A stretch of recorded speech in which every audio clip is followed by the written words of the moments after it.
Este fin de semana murió Vargas Llosa. Fue el último de los escritores latinoamericanos en tener un reconocimiento como el Premio Nobel de Literatura, o el más reciente, si se quiere. No sabemos si va a ser el último. 89 años.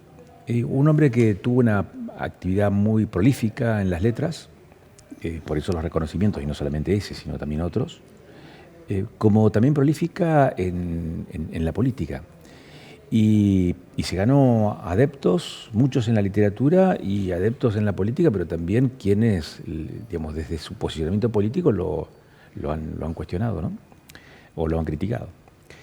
Nosotros queremos hablar de esto, queremos hablar de literatura y de política, y cómo la literatura también permite a los escritores o a los políticos devenidos en escritores o a los escritores devenidos en política hacer de esa producción literaria también una producción argumental y una aproximación a cuál es su visión de lo que tienen de la realidad. Hemos convocado para este espacio a un amigo de la casa, Miguel Sabone. ¿Cómo te va? Muy bien, muy buenos días. ¿Qué imagen tenés de Vargas Llosa? Buenas tardes. Sí, ¿cómo estemos? Pierdo la noción del tiempo. Porque esto se puede ver en cualquier plataforma, no solamente aquí en 24/7 Canal de Noticias, sino que también lo podés ver en YouTube, lo podés ver...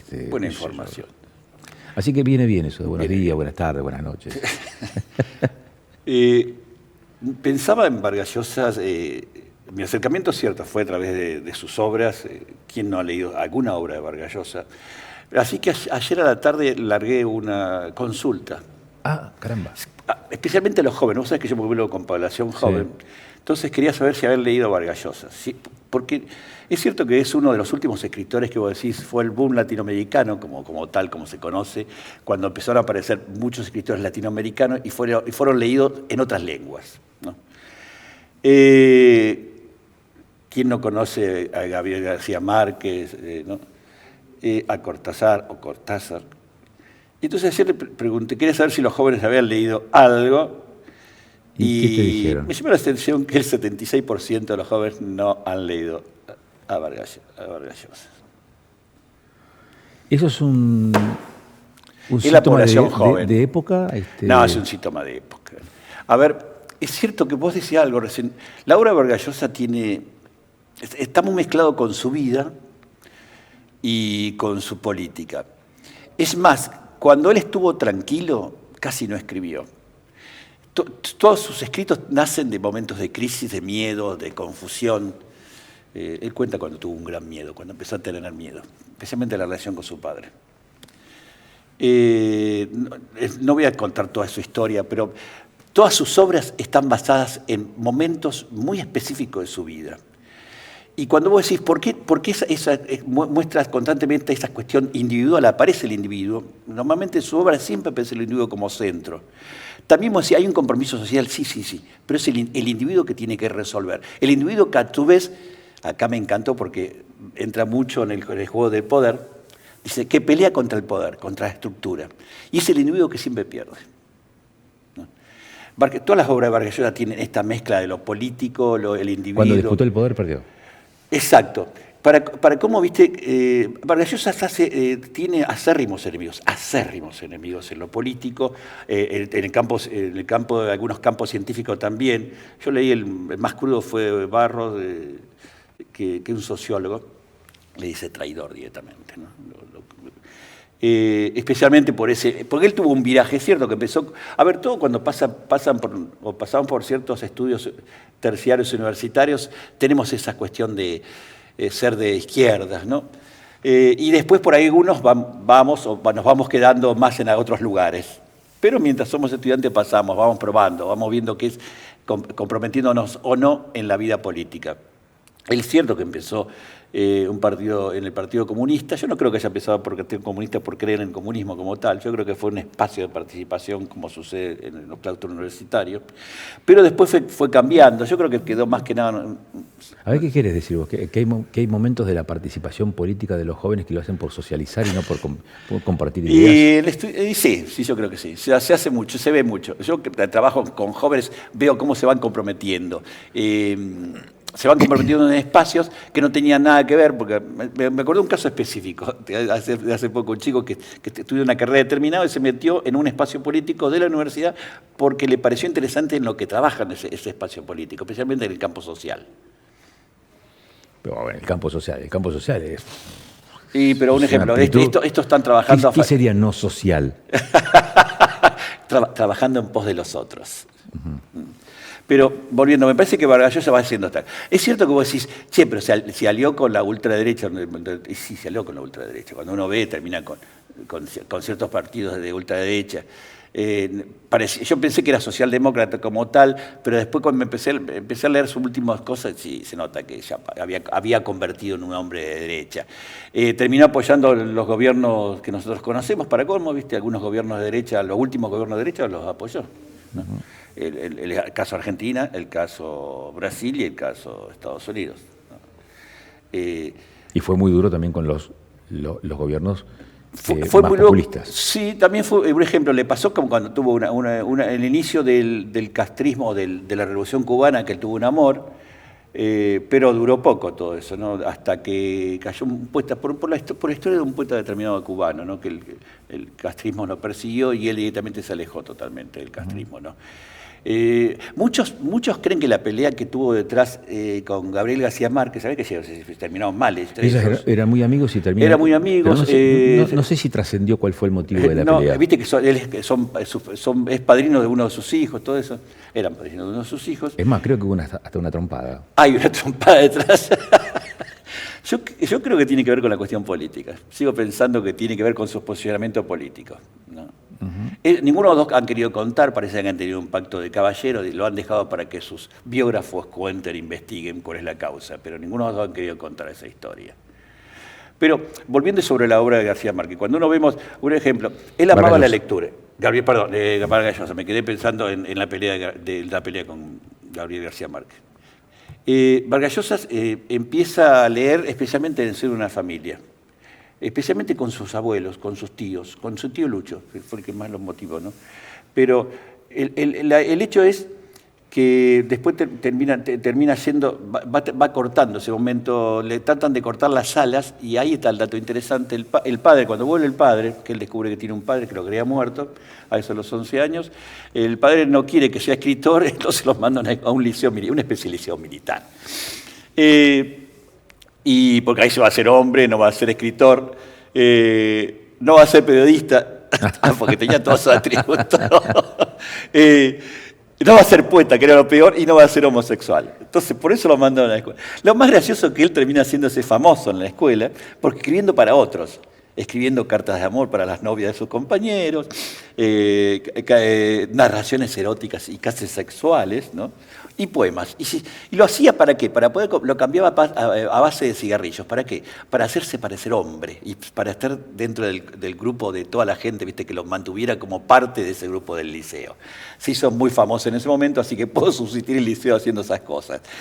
El dato interesante que es, terminó siendo un escritor donde se lo mandó para no ser escritor, ¿no? Torció el hecho. Torció, digamos, el camino que le habían marcado, digamos. Exacto. Eso, como vos decís, siempre volvió a ser un escritor. Un ejemplo, terminó siendo periodista en cuestiones de policial, ¿no? Escribiendo para diarios, especialmente cuestiones policial. O la primera obra tiene que ver una obra de teatro, que él nunca la publicó, que él comenta, que siempre guardó la publicidad de esa obra de teatro en ese momento, pero nunca la publicó como tal. Pero este es un hombre fantástico, es decir, todo lo que él la fue viviendo lo pudo desplegar en sus escritos. Aparte, un hombre no solamente que leía obras, prolífico, también un hombre que se dedicaba mucho tiempo al estudio de la lengua. Me hizo acordar enseguida, y después, claro, después empecé a ver en los videos, viste que hay muchos videos.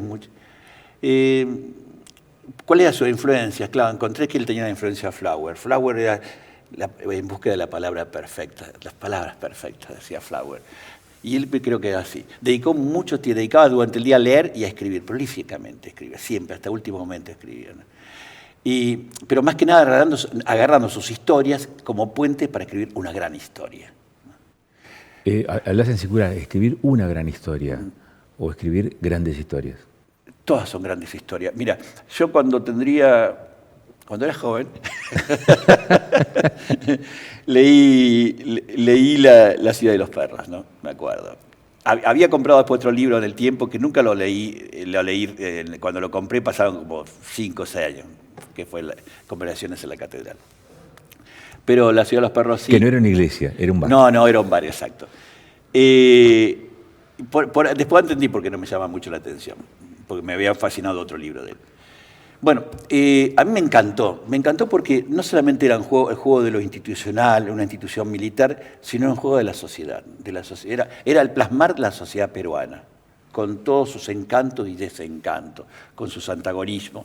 Esto podés plasmarlo en un momento determinado, en una historia determinada, con personajes determinados, mostrando también cómo es la política en Perú en esa época, ¿no? Todo sucediendo en un liceo militar, o sea, adolescentes. ¿Se puede ser escritor, se puede ser novelista, se puede contar historias sin ingresar en la política? Yo conozco con muchísimos escritores, sé que muchos escritores no han sido políticos, sí han opinado políticamente, ¿no? Bueno, es una forma de ejercicio de la política, ¿no? ¿Y quién puede correrse lo social de momento histórico? Algunos escritores son condenados por lo que opinan, no son perseguidos por lo que opinan. ¿Por qué? Porque se le teme al escritor. Siempre se le teme. Es como se le teme el periodismo, ¿no? El poder siempre teme al periodismo, a los que escriben. En esto han tenido razón algunos que la pluma es más poderosa que la espada. Por algo, porque la espada en definitiva termina en el tiempo, la pluma queda casi eterna, las palabras quedan eternas. Es eso, decía, la palabra pronunciada nunca regresa. Impactan. No será hoy, será mañana, pasado mañana. A mí me parecía interesante esto de Vargas Llosa, él juega con el micropoder, a mí que me gusta tanto otro pensador, juega mucho con el micropoder, crear del micropoder, que el hombre individual, aunque fracase, hace un hecho de poder. ¿Qué entendés por el micropoder? Esto de poder torcer la historia. Los personajes... Bueno, pero torcer la historia no sería micropoder entonces. Pero en lo cotidiano, lo que vos podés cambiar en tu cotidianidad. Che, no es grande la cosa que podés hacer, sí, pero es pequeña. O exponer la situación. La cuestión de la famosa Casa Verde que nosotros conocemos es una cuestión prostibularia, donde no solamente mezcla la cuestión del ejercicio de poder, la corrupción, la prostitución como tal, también muestran dos culturas diferentes, ¿no? O varias culturas diferentes en un mismo lugar. La ciudad, lo urbano, o un pueblo urbano, la Amazonia, la indígena, ¿no? Y a su vez va mostrando esta realidad. ¿Quién lo narra? Me parece que hay... Yo creo que no deja de ser un escritor comprometido, sí es un escritor comprometido, que a veces no nos gusta su posicionamiento. A mí no me gustó los posicionamientos, ¿no? Es cierto. Tal vez tiene que ver por sus pensares. Él terminó viviendo por mucho tiempo, después de Fujimori terminó viviendo en España, tiene ciudadanía española, terminó con un título nobiliario, le dieron un título nobiliario y todo.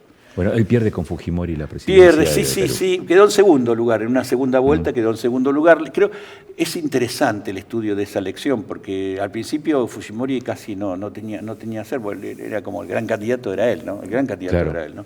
Después no leí las investigaciones por qué. Y después cómo termina Fujimori también, ¿no?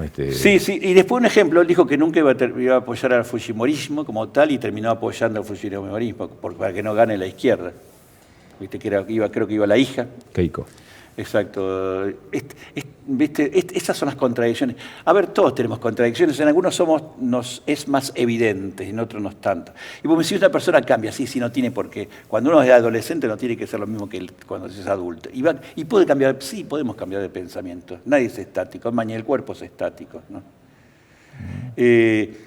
Y también se nota en las obras. Las obras que cuando uno escribe no tienen la finura al principio, no tienen la finura que gana con el tiempo. Es lógico. Vos me decís, Conversaciones en la Catedral es narrar una historia, especialmente la historia del Perú, en una época determinada. Y vos me decís, tiene mucho sociología, tiene mucha historia. Viste que él quedó enamorado de la historia, ¿no? Sabía que se dijo que si no hubiese sido escritor, hubiese sido historiador, ¿no? Porque aparte tuvo una gran motivación. Hacer literatura es una forma de hacer historia también. Claro, pero Vargas Llosa usa muchos de los momentos históricos, especialmente los momentos históricos de Perú, ¿no? Y después escribe sobre otros momentos históricos de otros países latinoamericanos. Es una constante, también es otra constante, esos microcosmos, contando esos microcosmos, esas historias en un momento determinado, cómo influyen también en personas, influyen en el país determinado. Evidentemente te quedás con el escritor más que con el político. Por lo menos a mí, a ver, yo soy nacido lector de muchas cosas. A veces leo cosas buenas, a veces leo cosas no tan buenas, para mi gusto, a otros les puede gustar. Será porque me enamoré. A ver, cuando llegué a mi adolescencia, mi preadolescencia, 13 años, descubrí, con un cuento de Borges, descubrí lo que era leer. Sufrí con un cuento de los avatares de algún escritor español, seguro. ¿Quién no recuerda en la secundaria, no sé, Platero y yo y todo eso, ¿no? Pero cuando uno quedé fascinado como tal con Borges. A partir de Borges me tocó poder gozar de estos grandes escritores, cuando recién estaban saliendo cuando sus obras salían y estaban siendo famosas, y uno quedaba fascinado. Y después yo no me importaba la vida. De grande aprendí quién era cada uno. No reparabas, digamos, en no esa... no reparaba quién era. No. Sabía que era de tal país, nada más, hasta ahí me quedé, pero no seguía, no veía su biografía, ¿no? O qué le pasó a tal escritor, ¿no? Eso lo fuiste adquiriendo con el tiempo, digamos. Eso fue con el tiempo, exacto. ¿Es proceso digamos, es producto de la madurez, de la edad? ¿Es producto Sí, de... porque aprendés a leer el escritor en su momento, su contexto histórico. Viste que todo escrito, si no tiene el momento histórico, sale por sí, aunque el escritor no lo ponga, sale. Está detrás de las letras. Es probablemente el contexto lo que lo inspira, ¿no? Exacto. Aparte, incide hasta la forma de hablar o de expresarse. Nos pasa a nosotros. Seguramente usted no es el mismo cuando hablaba como estudiante como habla ahora. Y seguramente sus primeros, si ha tenido algunos apuntes, no los mismos los apuntes que tiene ahora. Porque tiene más riqueza, tiene otro contexto. Hoy tenés otras alegrías y otros penares que cuando eras más joven. Y los escritores siempre en sus letras, cuando uno estudia la cuestión de la lingüística, el contexto histórico vale mucho para interpretar el texto de un autor y para interpretarlo al autor, para especialmente lo que quiso decir. A ver, ¿qué quiso? Viste que él llama exégesis, ¿no? ¿Qué quiso decir en esto, ¿no? El escritor, ¿qué quiere decir? Entonces para eso tenés que ubicarlo, en este contexto se está dando. Hoy, ¿cuál sería tu análisis en ese plano, en el plano de la exégesis, respecto de la obra de Vargas Llosa? Hay algo que le doy la razón, pero yo sé que sería muy derrotero. Los seres humanos como individuos seguimos peleando con el sistema si vamos siempre a pérdida, como individuos. Como individuos, frente al poder, decís. Exacto.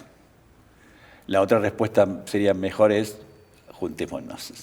Bueno, pero que me parece que ahí le doy la razón a él, ¿no? Pero fíjate vos, a propósito de lo que él decía, él logra trocar su propia historia, ¿no? La que estaba marcada por su entorno familiar o por la figura paterna. Y también porque le dan el entorno también lo ayuda mucho. El entorno, si me refiero, es su propia familia. O sea, un ejemplo, todos los momentos felices es cuando vuelve a su familia de origen, a esa familia que le dio el acceso a la lectura, a su tío, su abuelo, el contexto, a donde se conoce su primer amor, porque aparte su primer amor también lo conoce en un contexto familiar, que es otro familiar en forma indirecta, ¿no? La tía. La tía, que no es tía, a ver, es la cuñada de su tío, es la tía. Pero en definitiva, todos los momentos felices... Con la que se casa, que es la primera esposa. Sí, la que se casa. No la que estuvo más tiempo casada, la que creo que estuvo más tiempo casado es la segunda, que estuvo 50 años, ¿no? Hasta de casado, que les dio los hijos que tiene. Aparte de un tipo, lo que vuelvo a explicar, un tipo que le dieron todos los reconocimientos. Tuvo todos los reconocimientos de la lengua española y todos los reconocimientos de la literatura a nivel mundial.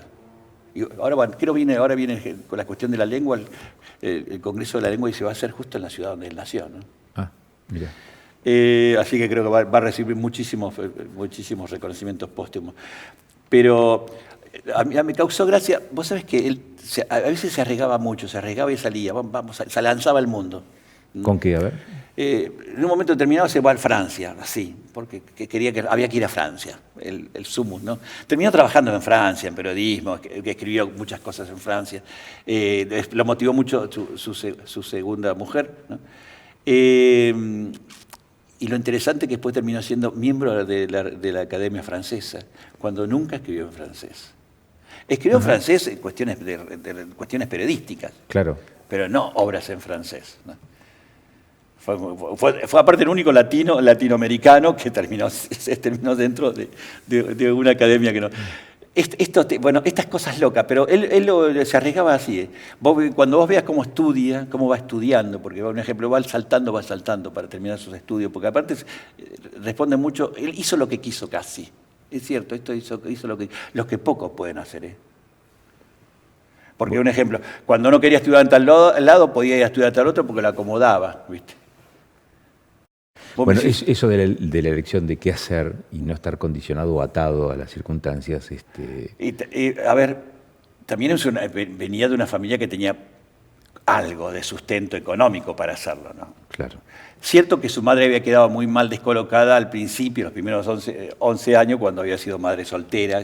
Lo protegió mucho su abuelo, ¿no? La protegió mucho el padre de su madre. Pero quiero decir, había una familia detrás que lo protegía también económicamente. Pudo hacer todo eso. El poder también es dinero. Exacto, sí. No estamos diciendo nada nuevo. No, estamos diciendo... No, pero vos decís, hay escritores que han sido sufridos. Él casi no fue sufrido. De los pocos escritores que pudo gozar y fue rico, o sea, tuvo dinero por escribir. Cuando vos sabés que normalmente los escritores se mueren de hambre, nos morimos de hambre.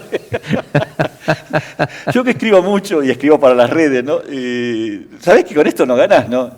Y que un tipo como este, brillante, ¿viste? Como decís, es una estrella dentro de la constelación, una gran estrella dentro de la constelación de escritores, ¿cierto? Nos gusta o no nos gusta su visión política, ¿viste? Fascinado, que vivió bien, pudo hacer lo que quiso, viajó, fue reconocido en vida, ganó dinero en vida, publicó lo que quiso, hasta último momento publicó, ¿no? Cuando otros pobres recién sus obras son conocidas póstumas. Y que trascendió su lugar, digamos. Y trascendió su lugar. A ver, esto les pasó, bueno, justo les pasó a los escritores de Latinoamérica de la década del 60, ¿no? 60, más o menos, 60, 70, ¿no? Estos grandes escritores latinoamericanos trascendieron la lengua española, porque aparte casi después algunos escribieron en otra lengua, ¿no? Cortázar escribió en francés también, ¿no? Que era buen traductor. Muchas obras traducidas de obras francesas las tradujo él en castellano. Pero quiero decir, ese fue el gran boom, ¿no? De estos grandes escritores, ¿no? Quiero decir, a ver a veces cómo marca. Yo me quedo, vuelvo a una obra que me parece que es a la que más me gustó. A mí no tiene que ver con Conversaciones en la catedral, sino La ciudad de los perros. Me parece es esta cuestión de estar en una institución que le fue tratando de poner disciplina, que no se la bancó en definitiva, ¿no? Que puso a poner canon, que en definitiva hacía separación, segregación, la cuestión de clase, donde ese micromundo había gente o muy rica y muy pobre, ¿no? Donde había la cuestión, pensarlo en cuestiones de militar, ¿no? Castrenses, ese es el juego. De jerarquías. Y bancarse todo eso. De jerarquías. Y tratar de sobrevivir, aparte, como escritor, cuando el escritor en esa época era mal visto. Y la familia también lo veía mal. El padre específicamente. O el padre. El padre. Sí, Miguel, ha sido un gustazo charlar contigo. No, por favor, para mí siempre es un gusto volver. Y nos estaremos encontrando dentro de 7 días, como siempre, aquí en 24/7 Canal de Noticias.